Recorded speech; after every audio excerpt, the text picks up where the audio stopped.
Bobby Pierce opens 2025 doing Bobby Pierce things, plus the Tulsa Shootout gets wild, and one of Sprint Car's best has a crew shakeup in advance of the season starting. We'll talk about all of that and more. Let's go.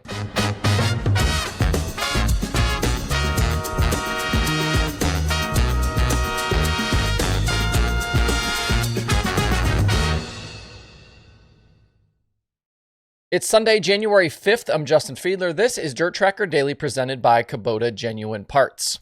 Well, we've had one big bang dirt late model show in 2025, and no surprise, Bobby Pierce standing in victory lane.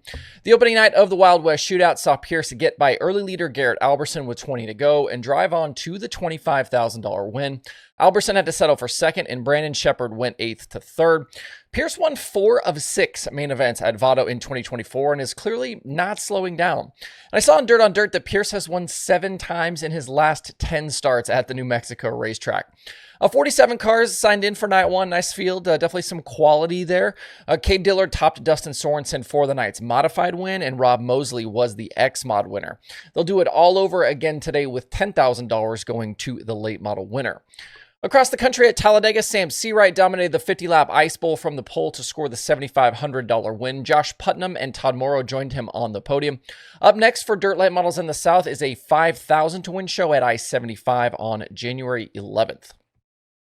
At the Tulsa Shootout, we had some absolute bangers last night for Golden Drillers.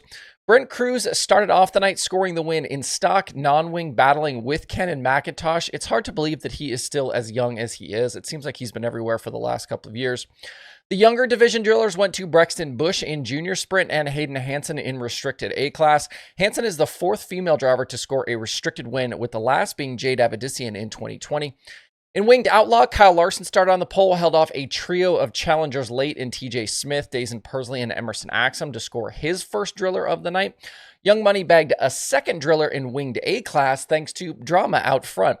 Clinton Boyles, Dazen Persley, Emerson Axum, Parker Perry waged war out front, but Boyles and Persley tangled, battling for the lead, putting both drivers out of the race. We even had a little ramp dust-up between Chad Boat crew members and Bernie Stubjan of Indy Race Parts. Persley himself got involved as well before Matt Ward intervened and cooler heads prevailed. We even saw a little bit of a conversation there between Boyles and Persley. Boyles did later apologize for the incident. Axum ended up out as well when his power plant went sideways, and that basically cleared the way for Larson to easily drive away to the win. In the 55-lap finale for Outlaw non-wing, Blake Hahn out front early, but plenty of guys were lurking. Christopher Bell took the lead past halfway and just looked to be on his way to the win, but nobody saw Steven Snyder Jr. coming. He charged up to the front, but his time as a leader out front was very short-lived. He screwed up on the cushion in turn 1 and hurt the right rear tire. He later ended up out, and that allowed Bell to get back to the lead. Over the final few laps, Larson made a bid for a 3rd driller on the night, but came up less than 0.2 of a second short at the line. Seabell pumped up in victory lane to get the win, and he shouted a thank you to Joe Gibbs for allowing him to run the race. It's hard to see the racing we just had for the shootout and not get excited for the Chili Bowl when all of these same guys will be at each other again. The Expo is quiet this week, with practice for the Chili Bowl taking place 7 days from today. Going back to some of the rules and cheating discussion here lately, we were talking about the Kevin Now stuff with high limit and a lot of those things. Those same kind of things were front and center at the Tulsa Shootout. Yesterday, we had 6 different drivers DQ'd over failed tire test.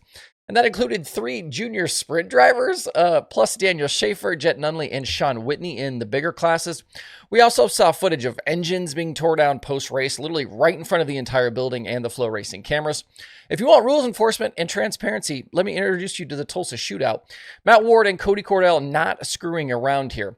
Remember, too, this was the same group of officials that cracked down on electronic communication at the Chili Bowl in 2024. And I would expect very much the same things here this next week. Moving on, last week when I appeared on the Drivers Project podcast and then also on the Thursday Daily Show, I talked about there being a top-level sprint car driver that was going to have a new crew chief for 2025. And that news officially broke yesterday with Tyler Altmaier releasing the details of the crew shakeup for Donny Schatz at Tony Stewart Racing. Car Chief Todd Devnich is being bumped up to Crew Chief, with Woodman Gary Padalero coming over from Roth Motorsports. He's going to be Car Chief, and the team adding newcomer Ian Lyon as tire specialist. Devnich had previously worked with Schatz before, actually on the family team in the late 90s. He then spent nearly 20 years working in the NASCAR garage. In my own time in NASCAR, I didn't know Devnich, but obviously knew of him, especially when he was a car chief at Hendrick Motorsports. Devnich returned to TSR in 2020, and he'd been on Schatz's crew here in recent seasons.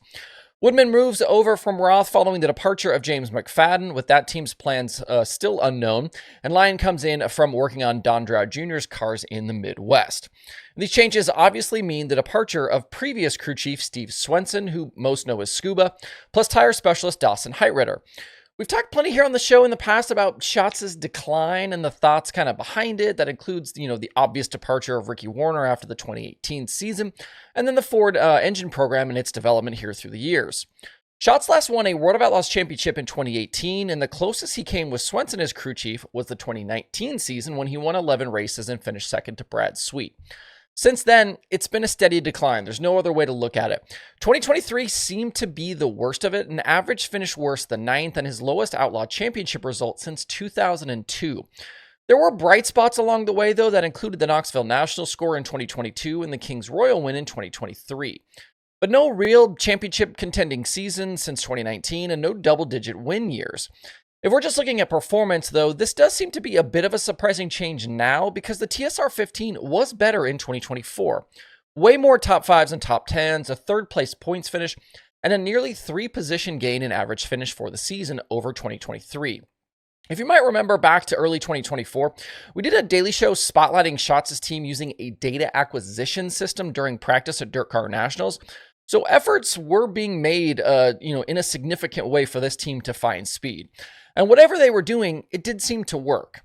But if we want to kind of go beyond the press release and the stats here, though, there were rumblings towards the end of the season that TSR had made a run at least one high-level crew chief at another sprint car team to pair with Schatz. That offer was supposedly turned down, though, leaving TSR to look elsewhere.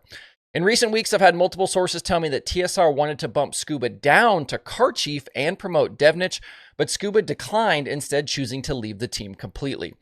I don't believe Todd has ever been a crew chief, but he's not lacking experience, that's for sure, looking around motorsports between dirt racing and NASCAR.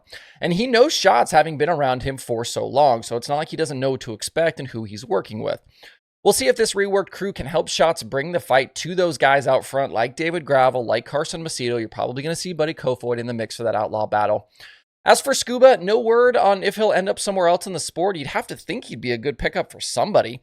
He's got wins as a crew chief at the Knoxville Nationals, Kings Royal, National Open, and Jackson Nationals, among many others on his resume. Not too many guys have those wins in their career. Schatz joins Brad Sweet now as having major crew shakeups headed into the 2025 sprint car season. That's your daily show for this Sunday. Plenty to come this week, including things from the Wild West Shootout. We've got more crew changes to talk about, some more sprint car news and rumors and more.